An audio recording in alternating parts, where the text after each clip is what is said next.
Hello guys, welcome to this video. आज हम बात करने वाले हैं BSc second year fourth semester के जो आपका प्रीवियस ईयर जो क्वेश्चन पेपर है उसको आज मैं बताने वाला हूँ आपका।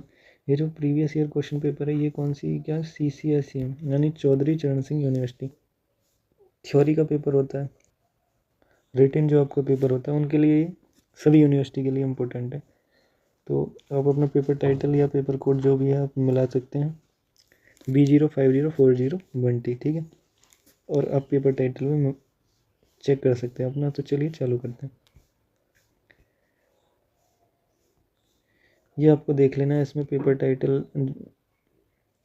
टाइटल देख लेना है और पेपर कोड। इसके बाद 75 नंबर का होता है, ये आपको पता ही है इसका।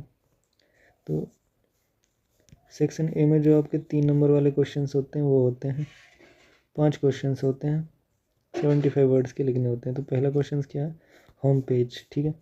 दूसरा है बायोचिप्स, जो इम्पोर्टेंट मैंने बताए हैं उसमें भी मैंने आपको ये वाले बताए हैं। इस बार भी आपके पूरे पूछे जाने की उम्मीद होती है इन्हें। ब्लास्ट भी आपको 2 बार आ चुका है, ठीक है। डाटाबेस भी आपको 2 बार पूछा जा चुका है। 2 बार ही आपके पेपर हुए हैं और दोनों टाइम ही ये पूछा गया है, ठीक है। इसके बाद आता है वेक्टर। तो एक बार आपको वेक्टर पूछा गया है और एक बार क्लोनिंग वेक्टर करके कुछ आया था, ठीक है।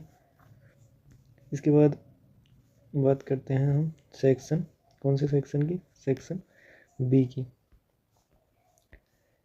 सेक्शन बी होता है 6 क्वेश्चन से। चलो 6 क्वेश्चन में क्या है, एंटीजन एंड एंटीबॉडीज़, ये मैंने आपको इम्पोर्टेंट में बता दी थी। इसके बाद रिस्ट्रिक्शन एंजाइम, ये आपको 2 बार पूछा जा चुका है।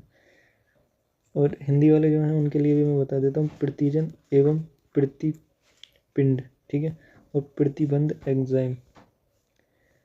और जो 7th क्वेश्चन है वो क्या है आपका, फाइटोजिनोमिक्स एंड फाइटोजेनेटिक्स, ये आपको दोनों बार पूछा गया इस पेपर के बाद। ये जो आपका 2024 में जो हुआ है ये वो वाला पेपर है आपका। और इससे पहले जो पेपर हुआ था यानी फर्स्ट टाइम का पेपर भी मैं आपको, जो आपका फर्स्ट टाइम पेपर हुआ है इसके बाद वो भी प्रोवाइड करा दूंगा। ये आपका सेकंड टाइम वाला है। और जो आप देंगे वो क्या है, थर्ड टाइम वाला है। NEP के बाद आप थर्ड टाइम पेपर देंगे, ठीक है। तो मैं आपको सारे क्वेश्चंस प्रोवाइड करा दूंगा। इसके बाद आपका क्लोनिंग वेक्टर है, स्टैंडर्ड स्टैंडर्ड डेविएशन, ठीक है। इसको क्लोनिंग वाहक और मानक विचलन कहते हैं। मानक विचलन आपका इंपॉर्टेंट है, इस बार भी पूछा जाएगा।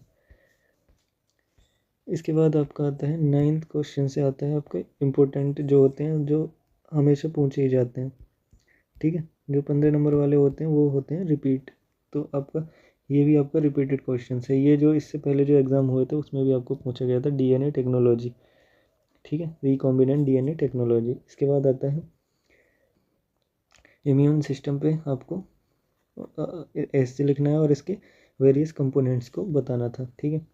इसके बाद 11th क्वेश्चन आता है बार डायग्राम, टी टेस्ट और फार्मोजिनोमिक्स, ठीक है। अगर आप फार्मोजिनोमिक्स और जेनेटिक्स वाला पहला क्वेश्चन याद था तो ये भी आप लिख सकते हैं। टी टेस्ट आपका आसानी है, बार डायग्राम देख लेना और आपके 15 नंबर आराम से तैयार है, ठीक है।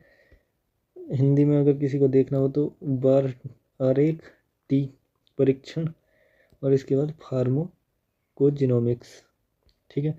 इसके बाद जो आपका मीन मीडियम वाले जो क्वेश्चंस हैं मैथ के वो आते हैं। तो लास्ट में ये पूछा गया था, अगर आप करना चाहें तो इसे करके देख सकते हैं, ठीक है। जो आपका लास्ट है जो और रिपीटेड क्वेश्चंस हैं, ये वाले आपके क्वेश्चंस पूछे ही जाते हैं क्योंकि 15 नंबर में आपको देना ही होता है यूनिवर्सिटी को कंप्यूटर के बारे में, ठीक है। तो कंप्यूटर कंपोनेंट्स के बारे में दिया ही होता है, ठीक है। तो ये था आपका प्रीवियस ईयर क्वेश्चंस, कौन सी यूनिवर्सिटी का, CCSU यानी चौधरी चरण सिंह यूनिवर्सिटी, ठीक है। वैसे जो इम्पोर्टेंट क्वेश्चंस होते हैं वो सभी यूनिवर्सिटी में रिपीट होते हैं, पर जो और यूनिवर्सिटी के जो पेपर हैं वो आराम से आपको मिल जाते हैं, पर चौधरी चरण सिंह यूनिवर्सिटी के पेपर आपको नहीं मिलते, ठीक है। और जो भी टीचर कराते हैं पूर्वांचल यूनिवर्सिटी, अवध यूनिवर्सिटी और आपके जो और भी यूनिवर्सिटी ये कराते हैं, पर हमारी CCSU के कोई भी नहीं बताता है, ठीक है। तो ये थे आपका previous year paper. Next botany और केमिस्ट्री का प्रीवियस ईयर आएगा। तो चलिए मिलते हैं उन वीडियोज़ में, तब तक के लिए thank you, thanks for watching, tata bye bye.